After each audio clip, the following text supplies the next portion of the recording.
And we're back here at Boom and Bust having a conversation with John Faso. He's a former U.S. Congressman. John, you were talking about, Canada, U.S. when it comes to energy. There's so much, as you called it, a symbiotic relationship on that. So that in terms of the longer, medium or longer term picture when it comes to these tariffs and our economic cooperation, you really see that as potential for future cooperation. I really do. I mean, Tony, when you look at the push for renewable energy, whether it's uh, solar energy, wind powered energy, or um, uh, electric vehicles, many of those alternative energy sources rely upon minerals and critical minerals that are not produced in the United States. One of the things that we've seen in the last few years is the need to bring supply chains for these critical materials back into North America. And much of what the US needs will come from Canada Right. for critical minerals. So this is an area where there must be a lot of cross-border cooperation.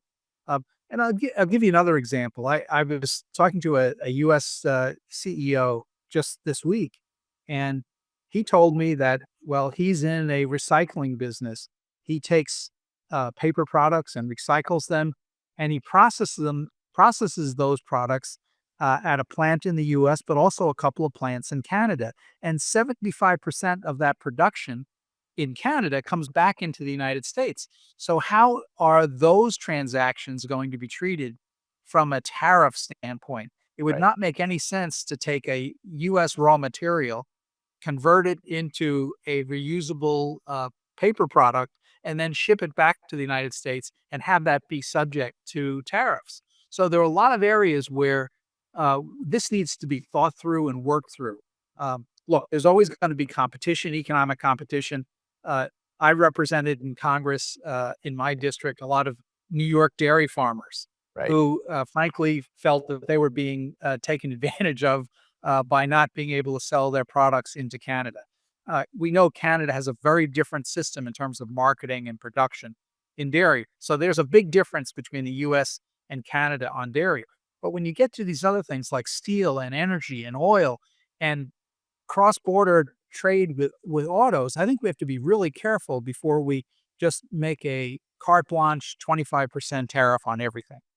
Yeah, on dairy, I'm going to make a bold prediction that that's going to be a topic of conversation when the USMCA is renegotiated. So we'll see Yes. what happens there. Can I just jump to defense spending and border controls for Yeah. a second? So these are Yeah. two topics that President Trump has also talked about, and there has been a lot of criticism in Canada when it comes to our border controls and our lack of defense spending, either in the Arctic region or as a percentage of GDP for NATO. Do you think that's going to be a topic that President Trump will pursue as well? It's a big issue, and I think that here the American side has, I think, much stronger case than we do on the tariff side. Uh, we really do believe that Canada needs to step up. Their percentage of GDP, I think, is under 2%. Uh, Even though everyone has pledged the NATO members to be over 2% and above, we really need to recognize the threats that we're facing, not just from Russia and China, but it's very critical that Canada step up to the plate and build up their defense spending, and do it in a smart, concerted way. The threat from in Ukraine from Russia is very apparent, should be very apparent to all of us. But it's the fact is, places like just countries like Germany and Canada need to do more, I think, for their own defense and for our common defense. Yeah, and it's something that President Trump in his comments has raised from Mar-a-Lago, talking about how the preponderance of defense spending in the Canadian North is in fact U.S. defense spending.